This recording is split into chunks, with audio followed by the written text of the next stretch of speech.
வணக்கம் நண்பர்களே, welcome to Tamil and Raj IAS academy Thirumangalam. இப்போ நம்ம இந்த வீடியோவில் பார்க்க இருக்கக்கூடிய தலைப்பு என்ன அப்படின்னு பார்த்தோன்னா, நம்மளுடைய டிஎன்பிஎஸ்சியோட அஃபீஷியல் சிலபஸில் இருக்கக்கூடிய 11வது சாப்டரும் 12வது சாப்டரும். 11வது சாப்டரில் தேவனைய பாவனார் அகர முதலி, பாவலரேறு பெருஞ்சித்திரனார், தமிழ் தொண்டு தொடர்பான செய்திகள் கவர் ஆகும். 12வது சாப்டரில் ஜி போப் வீரமாமுனிவரினுடைய தமிழ் தொண்டு மற்றும் சிறப்பு தொடர்கள் அப்படிங்கிறது கவர் ஆகும். சரிங்களா?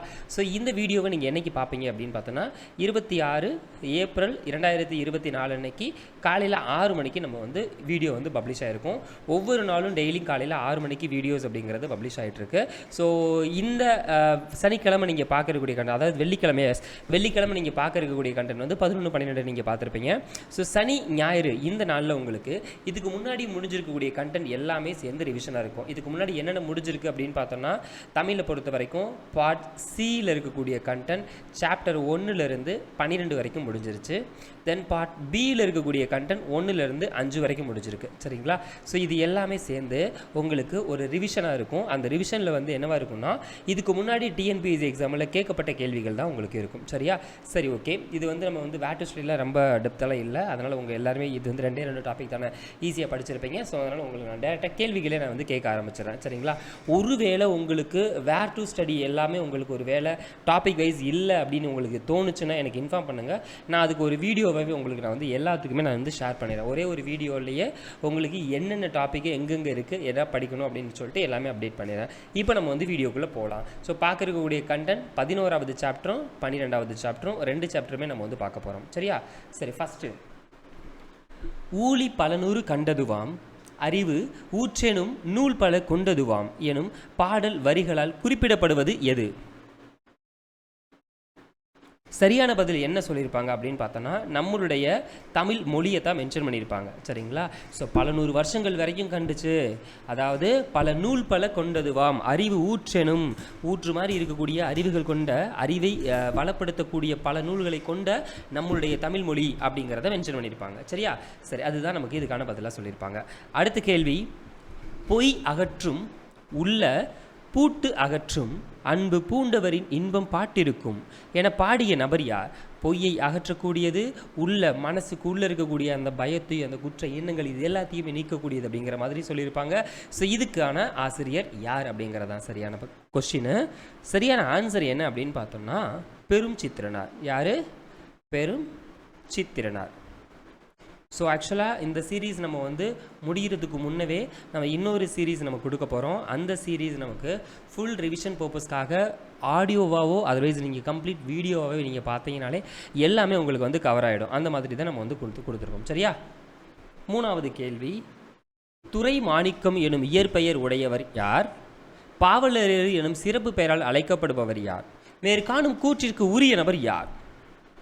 சரியான பதில் ரெண்டுமே ஒரே நபரை தான் சொல்லுவோம். யார் அப்படின்னு பார்த்தோன்னா, பெரும் சித்திரனார். பெரும் சித்திரனார் அப்படின்னு சொல்லுவோம். சரியா?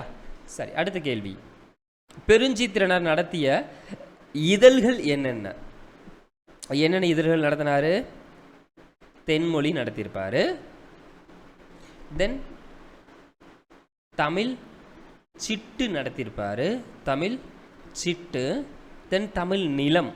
தென் தமிழ் நிலம். இது எல்லாமே யார் நடத்தினது? பெருஞ்சித்திரன் நடத்தினது. பெருஞ்சித்திரனாரினுடைய நூல்கள் எவை? பெருஞ்சித்திரனாருடைய நூல்கள் என்னென்ன அப்படின்னு பார்த்தோன்னா, கனிச்சாறு, கொய்யாக்கனி, கனிச்சாறு, கொய்யாக்கனி, தென் பாவிய கொத்து, தென் பாவிய கொத்து, தென் நூறாசிரியம். பாவிய கொத்து, தென் நூறாசிரியம். இது எல்லாமே இவரினுடைய நூல்கள் தான். தென் அடுத்த கேள்வி, பெருஞ்சித்திரனாரினுடைய கனிச்சாறு எத்தனை தொகுதிகளாக வெளிவந்துள்ளது? கனிச்சாறு எத்தனை தொகுதிகளாக வெளிவந்துள்ளது? 8 தொகுதிகளாக வெளிவந்துள்ளது. தென் அன்னை மொழியே அழகார்ந்த செந்தமிழே என்ற பாடலை இயற்றிய நபர் யார்? அன்னை மொழியே அழகார்ந்த செந்தமிழே என்ற பாடலை இயற்றிய நபர் யார்? பெருஞ்சித்திரனார். என்ற பாடலை இயற்றிய நபர் யார்? பெரும் சித்திரனார். இதன் அடுத்து, தென்னன் மகளே திருக்குறளின் மாண்புகளே என்ற பாடல் வரியில் தென்னன் மகள் என்பதன் பொருள் என்ன? தென்னன் மகள் அப்படிங்கிறது தென்னன் யாரை மென்ஷன் பண்ணியிருக்காங்க? எஸ், பாண்டிய மன்னனை மென்ஷன் பண்ணியிருக்காங்க. எஸ், பாண்டிய மன்னனினுடைய மகள் அப்படிங்கிறதான் தென்னன் மகளை மென்ஷன் பண்ணுவாங்க. தென் அடுத்து தாவரத்தின் அடிப்பகுதியை குறிக்கக்கூடிய சொற்கள் என்ன சொற்கள்? தாவரத்தினுடைய அடிப்பகுதியை குறிக்கக்கூடிய சொற்கள் என்ன? நெல், கீரை, மிளகாச்செடி, புதர், கம்பு, கரும்பு, மூங்கில், புளி. இதுக்கு எல்லாத்துக்குமே என்னன்னு கேட்குறதா. சரியா? ஸோ ஃபஸ்ட்டு நமக்கு வந்து பார்த்தோன்னா தாள், நெல்லுக்கு தாள் அப்படின்னு சொல்லுவோம். கீரையோட அடிப்பகுதி தண்டு, மிளகாய் செடி அப்படிங்கிறதுக்கு கோல், புதர் அப்படிங்கிறதுக்கு தூறு, கம்பு, தென் கரும்பு கரும்பு, தென் மூங்கிலுக்கு களை, தென் புளிக்கு அடி. சரியா? ஸோ இப்படி நமக்கு வந்து பிரிச்சிருப்பாங்க. ஓகேவா? ஓகே. தென் சொல்ல ஆராய்ச்சியில் பாவனாரும் வியத்த பெருமகனார் யார்? சொல்ல ஆராய்ச்சியில் பாவனாரும் வியத்த பெருமகனார் யார்? சரியான பதில் தமிழ் திரு ரா இளங்குமரனார். யாரு? தமிழ் திரு ரா இளங்குமரனார். இளங்குமரனார் டேஸில் திருவள்ளுவர் தவச்சாலையையும் பாவனார் நூலகத்தையும் இளங்குமரனார் உருவாக்கியுள்ளார். எங்கு அப்படின்னு பார்த்தோன்னா திருச்சிக்கு பக்கத்தில். எங்கு? திருச்சிக்கு பக்கத்தில் இருக்கக்கூடிய அல்லூர். திருச்சிக்கு பக்கத்தில் இருக்கக்கூடிய அல்லூரில் நமக்கு வந்து பார்த்தோன்னா திருவள்ளுவருக்கான தவச்சாலையும் பாவனருக்கான நூலகத்தையும் இவர் ஏற்படுத்தியிருப்பார். தென் இளங்குமரனாரினுடைய நூல்கள் எது? இளங்குமரனாரினுடைய நூல்கள் எது? ஸோ வரிசையாக நிறைய கொடுத்து வச்சுருப்பாங்க. ஒன்று இலக்கண வரலாறு. எல்லாமே நான் சொல்கிறேன், இது ரிவிஷன் பர்பஸ்க்காக தான். சரிங்களா? ஒன்று இலக்கண வரலாறு. ஓகேவா? நெக்ஸ்ட் என்ன கொடுத்துருப்பாங்க? தமிழிசை இயக்கம். தென் தமிழிசை இயக்கம் அப்படின்னு ஒன்று இருக்கும். ஓகேவா? தமிழிசை இயக்கம். தென் தனித்தமிழ் இயக்கம். தென் என்னது? தனித்தமிழ் இயக்கம் அப்படின்னு கொடுத்துருப்பாங்க. தென் பாவனார் வரலாறு. தென் பாவனார் வரலாறு. சரியா? தென் அதுக்கடுத்து குண்டலகேசி உரை. அடுத்து என்னது? குண்டலகேசி உரை அப்படின்னு கொடுப்பாங்க. தென் புறத்திரட்டு உரை. தென் புறத்திரட்டு உரை அப்படிங்கிறதும் இவரை தான் மென்ஷன் பண்ணியிருப்பாங்க, இவரினுடைய நூல்களாக. தென் அதுக்கடுத்து யாப்பருங்கல உரை. தென் யாப்பருங்கல உரை. தென் திருக்குறள் தமிழ் மரபுரை. தென் திருக்குறள் தமிழ் மரபுரை. தென் காக்கை பாடினிய உரை. தென் காக்கை பாடினிய உரை அப்படின்னு சொல்லுவாங்க. இது எல்லாமே யாரினுடைய நூல்கள் அப்படின்னு பார்த்தோன்னா இளங்குமரனாரினுடைய நூல்களாகத்தான் சொல்கிறாங்க. பூவினுடைய நிலைகள் அப்படிங்கிறதான் கொஸ்டின். பூவினுடைய நிலைகள் அப்படிங்கிறதுல அரும்பு, மலர், செம்மல், போது, வி அப்படின்னு கொடுத்துருக்காங்க. அந்த 7 நிலைகளை மென்ஷன் பண்ணியிருக்கக்கூடியதான் நமக்கு வந்து மென்ஷன் பண்ணியிருக்காங்க. அந்த 7 நிலைகள் இருக்கக்கூடியது.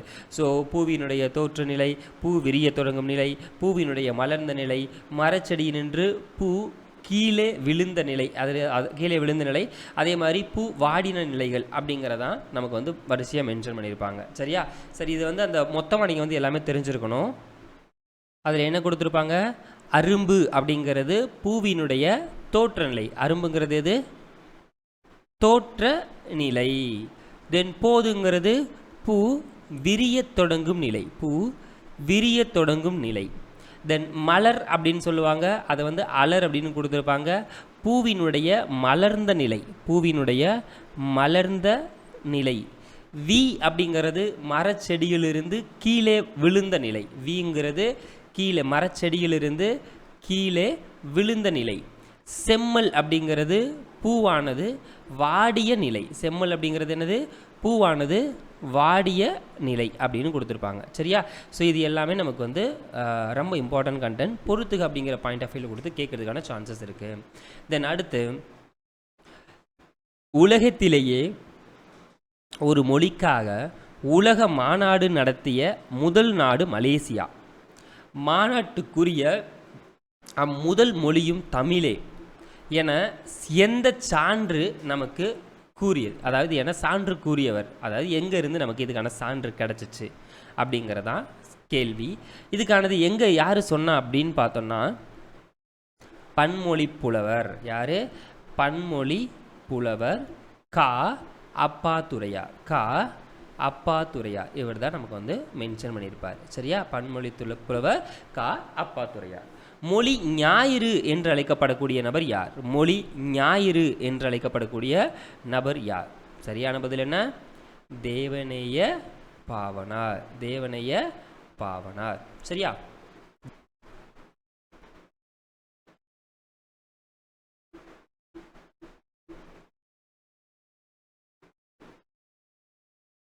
பதினாறாவது கேள்வி. தமிழ் சொல் ஆராய்ச்சியில் உச்சம் தொட்டவர், செந்தமிழ் சொற்பிறப்பியல் அகர முதலி திட்ட இயக்குநராக பணியாற்றியவர், உலக தமிழ் கழகத்தை நிறுவி தலைவராக இருந்தவர். மேற்காணும் கூற்றுகளுக்கு உரிய நபர் யார்? 16வது கேள்விக்கான சரியான பதில் எஸ். மென்ஷன் முன்னாடியே போன கேள்விக்கு நம்ம பார்த்தோம்ல, அதே கேள்விதான். யாரு? தேவநேய பாவனார். சரியா? சூப்பர். அடுத்த கேள்வி. தமிழை வடமொழி வல்லாண்மையினின்றும் மீட்பதற்காகவே இறைவன் என்னை படைத்தான் என கூறியவர் யார்? வடமொழியினுடைய தாக்கத்திலிருந்து மீட்டு வர்றதுக்காகவே நான் வந்தேன்டா, அப்படித்தானே எனக்கு கடவுள் படைச்சான் அப்படின்னு சொன்னவர் யாரு? இதுவும் தேவநேய பாவனார் தான். இதுவும் யாரு? தேவநேய பாவனார் தான். சரியா? அடுத்து, எனக்கு வறுமையும் உண்டு, மனைவி மக்களும் உண்டு, அவற்றோடு மானமும் உண்டு என கூறிய நபர் யார்? இவரும் தேவநேய பாவனார் தான். இவர் யாரு? தேவநேய பாவனார் தான். தென், மதுரையில் உலகத்தமிழ் மாநாடு நடைபெற்ற ஆண்டு எந்த ஆண்டு? 5/1/1981. மதுரையில் உலகத்தமிழ் மாநாடு எந்த ஆண்டு நடைபெற்றது? 1981. அடுத்த கேள்வி. ஜி.யு. போப் எத்தனையாவது வயதில் சமய பணியாற்ற தேர்ந்தெடுக்கப்பட்டார்?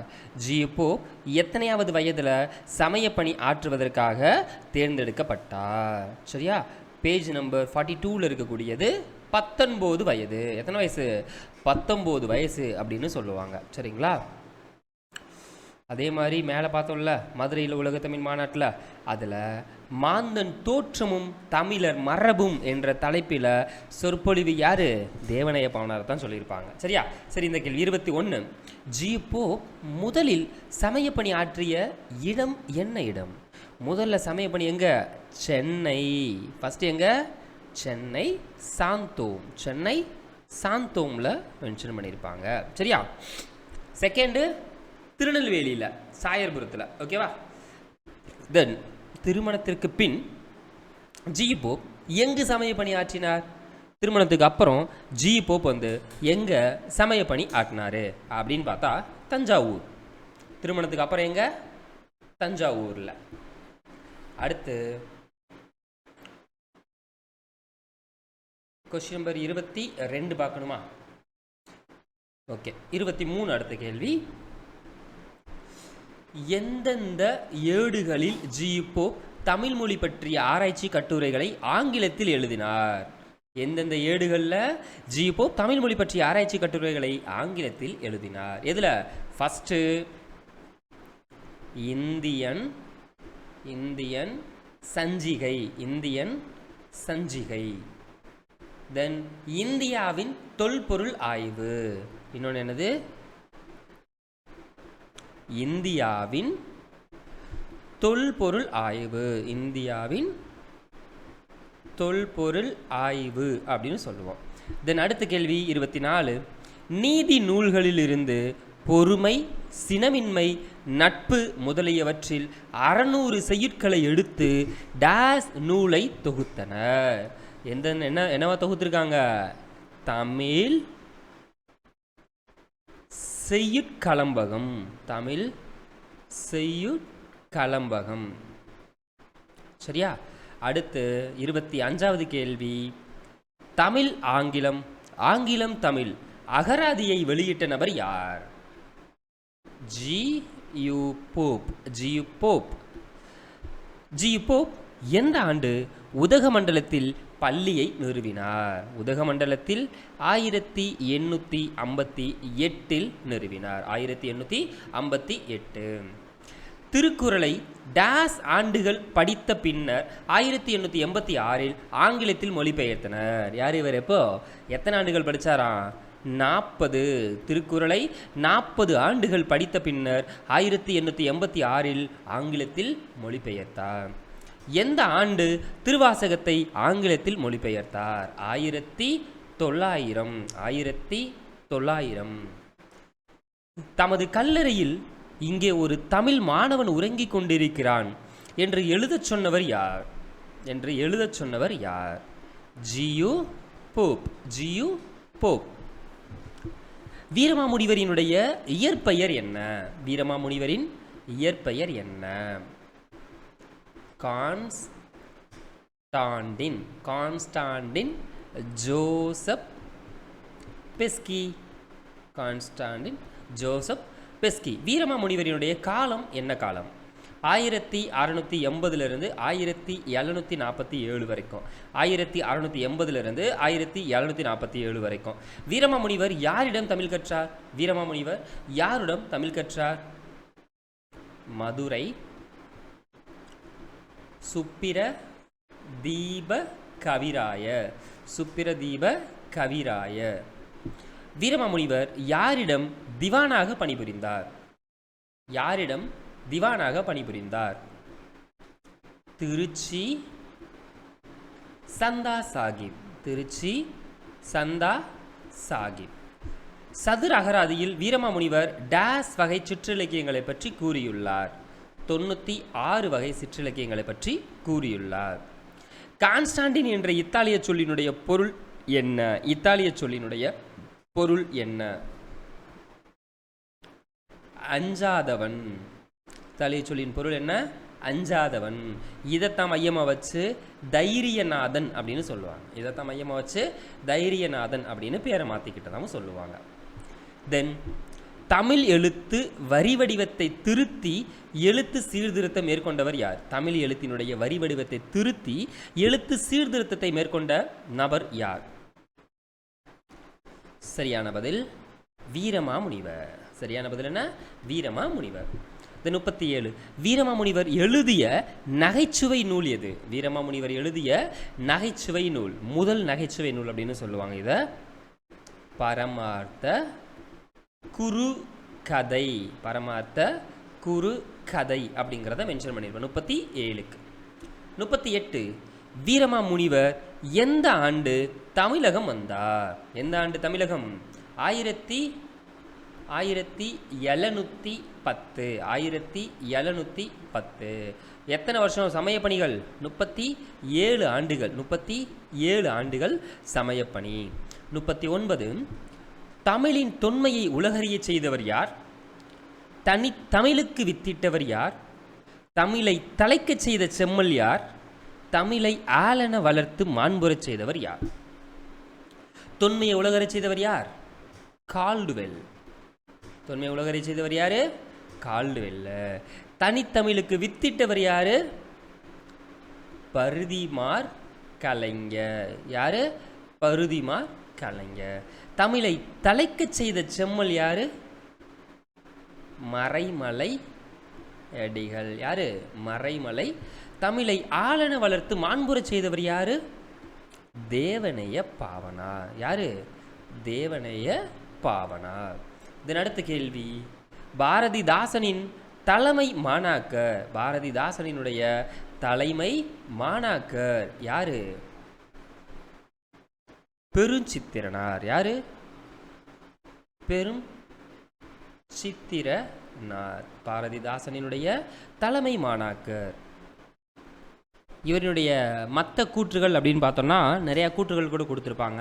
ஸோ அதில் ஒரு ரொம்ப முக்கியமானது என்ன அப்படின்னு பார்த்தோன்னீங்களேன், ஓய்வாக இருக்கையில் தம்பி நீ ஓவியம் வரைந்து பழகு, ஓய்வாக இருக்கையில் நீ ஓவியம் வரைந்து பழகு அப்படின்னு ஒரு மேற்கோள் இருக்குது. அது இவர் சொன்ன ஒன்று தான். தென் தமிழ் படித்தால் அறம் பெறும், அகத்தில் ஒளி பெருகும், திறம் பெருகும், உரம் பெருகும், தீமைக்கு எதிர் நிற்கும் அப்படின்னு சொன்னது பெருஞ்சித்திரனார் தான். அறிவியல் ஆய்வு செய்வாய், நீ அன்றாட செய்தி படிப்பாய் அப்படின்னு சொன்னதும் பெருஞ்சித்திரனார் தான். பள்ளி பறவைகளுடைய 3 பகுதிகளை மென்ஷன் பண்ணி, அதாவது குறிஞ்சிகளுக்கு பறவைகளுக்கு மணிமொழி மாலை, பழமைவாதிகளுக்கு வருவது பிணமாலை, துணிவுடையவருக்கு வருவது பணமாலை அப்படின்னு சொன்னதும் பெருஞ்சித்திரனார் தான். ஸோ இவ்வளோ கண்டென்ட்டுமே நமக்கு பெருஞ்சித்திரனை பற்றி நமக்கு கண்டென்ட்டாக கொடுத்துருப்பாங்க. சரியா? சரி, ஓகே. இப்போ நீங்கள் இதை பார்த்துருந்தீங்க. ஸோ இதோட கண்டினியூஸாக நம்ம நெக்ஸ்ட்டு அடுத்தடுத்த வீடியோவில் இன்னும் நம்ம வந்து தமிழில் பார்ட் சியில் இருக்கக்கூடிய பேலன்ஸ் கண்டென்ட் எல்லாமே நம்ம வந்து முடிக்க போகிறோம். தென் நெக்ஸ்ட்டு பார்ட் பியில் இருக்கக்கூடிய கண்டென்ட் நம்ம வந்து முடிக்க போகிறோம். தென் அதே மாதிரி பார்ட் ஏல இருக்கக்கூடிய இலக்கணமும் நம்ம வந்து இது மாதிரி டாபிக் வைஸ் முடிக்க போகிறோம். இதில் இருக்கக்கூடிய கண்டென்ட் நம்ம வந்து பார்ட் சியில் ஆல்ரெடி இந்த வீடியோவோட ஃபஸ்ட் டாப்பிக்லேருந்து 12வது டாபிக் வரைக்கும் முடிஞ்சிருச்சு. பார்ட் பி 1வது டாப்பிக்லேருந்து 5வது டாபிக் வரைக்கும் முடிச்சிருச்சு. கிட்டத்தட்ட 17 டாபிக் நம்ம முடிச்சிட்டோம். மொத்தம் நம்ம முடிக்க வேண்டிய டாபிக் வந்து 52 டாபிக் நம்ம வந்து படிக்கணும். இந்த 52 டாபிக்மே நம்ம வந்து தனித்தனி டாபிக் வைஸாக உங்களுக்கு வந்து கொடுக்க போகிறோம். ஸோ இதுக்கப்புறம் இருக்கக்கூடியது எல்லாமே உங்களுக்கு அடிஷ்னலாக 2 உங்களுக்கு வந்து ஆட் ஆகி வரும். ரொம்ப முக்கியமான கண்டென்ட் தான். ஸோ இதை நீங்கள் எக்ஸாம் வரைக்கும் நீங்கள் வந்து இந்த வீடியோ சீரிஸ் எல்லாமே நீங்கள் வந்து கம்ப்ளீட்டாக பார்க்குறப்போ உங்களுக்கு தெளிவான ஒரு கிளாரிட்டி கிடைக்கும். அது மட்டும் இல்லாமல் இந்த இருக்கக்கூடிய டைமை நீங்கள் வந்து வேஸ்ட் பண்ணாமல் நீங்கள் வந்து கம்ப்ளீட்டாக பார்க்கணும், படிக்கணும் அப்படின்னு நினச்சிங்கன்னா, ஸோ நம்மளுடைய மொபைல் அப்ளிகேஷன் உங்களுக்கு ஆல்ரெடி ப்ளே ஸ்டோரில் அவைலபிள் இருக்குது. நம்மளுடைய மொபைல் அப்ளிகேஷன் ஜஸ்ட்டு நீங்கள் வந்து தமிழன் ராஜ் அப்படிங்கிறத சர்ச் பண்ணிங்கன்னா நம்ம மொபைல் அப்ளிகேஷன் வரும். அதில் நீங்கள் ஒரு லெசனை நீங்கள் வந்து எழுதி பார்த்துட்டு அந்த லெசனை நீங்கள் வந்து படிச்சுட்டு எழுதி பார்த்துட்டு படிச்சுட்டு எழுதி பார்க்க அப்படின்ற மாதிரி டெஸ்ட் எழுதி பார்க்குறதுக்கு ரொம்ப யூஸ்ஃபுல்லாக இருக்கும். சரிங்களா? 6th-லேருந்து 12th வரைக்கும் உங்களுடைய சோசியல் சயின்ஸில் எல்லா படமும் இருக்கும். 6th-லேருந்து 10th வரைக்கும் இருக்கக்கூடிய சயின்ஸ் கூட எல்லா படமும் இருக்கும். 6th-லேருந்து 12th வரைக்கும் இருக்கக்கூடிய ஓல்டு புக்கும் சரி, 6th-லேருந்து 12th வரைக்கும் இருக்கக்கூடிய நியூ புக்கும் சரி, தமிழில் இருக்கக்கூடிய எல்லா எழும் இருக்கும். அது போக ஓல்டு கொஸ்டின்ஸ் எல்லாமே டாபிக் வைஸ் உங்களுக்கு கவர் ஆகும். ரேண்டம் டெஸ்ட் இருக்குது, மார்க் டெஸ்ட் இருக்குது. இது எல்லாமே உங்களுக்கு கிட்டத்தட்ட 50,000க்கும் மேற்பட்ட கேள்விகள் அப்படிங்கிறது நம்மளுடைய மொபைல் அப்ளிகேஷன் அவைலபிள் இருக்குது. ஸோ மொபைல் அப்ளிகேஷன் வேணும்னா ப்ளே ஸ்டோரில் போய் ஜஸ்ட் தமிழ்ராஜ் அப்படிங்கிறத சர்ச் பண்ணி நம்ம மொபைல் அப்ளிகேஷன் வரும். அது மூலமாக நீங்கள் அன்லாக் பண்ணிவிட்டு எல்லா கொஸ்டின்ஸும் நீங்கள் வந்து 24/7 எப்போ வேணாலும் எவ்வளோ டைம் வேணாலும் எழுதி பார்த்துக்கிட்டே இருக்கலாம். சரிங்களா? ஸோ அதில் ஏதாவது மிஸ்டேக்ஸ் இருந்துச்சு அப்படின்னா கீழே இருக்கக்கூடிய இந்த 8489633738 அப்படின்னு சொல்லக்கூடிய இந்த நம்பருக்கு நீங்கள் வாட்ஸ்அப்பில் உங்களுக்கு மிஸ்டேக் இருக்கக்கூடிய கொஸ்டின்ஸ் ஏதாவது இருந்துச்சுன்னு தோணுச்சுன்னா இதை நீங்கள் எங்களுக்கு ஃபார்வர்ட் பண்ணிங்கன்னா அதை உங்களுக்கு கரெக்ஷன் பண்ணி கொடுத்துருவோம். சரிங்களா? சரி, ஓகே. ஃபர்தர் வேறு ஏதாவது டவுட்ஸ் இருந்துச்சுன்னா வீடியோ கீழே கமெண்ட் செக்ஷனில் கமெண்ட் பண்ணுங்கள். அடுத்த வீடியோவில் அடுத்த டெஸ்ட்டுக்கு உண்டான கண்டென்ட் வந்து நெக்ஸ்ட் இருக்கக்கூடிய 13 மற்றும் 14ஓட டாபிக் இருக்குல்ல, இந்த 13ஐயும் 14ஐயும் நீங்கள் நெக்ஸ்ட் படிச்சுக்கோங்க. அடுத்த டெஸ்ட்டில் நம்ம வந்து மீட் பண்ணலாம். சரிங்களா? So thank you to all.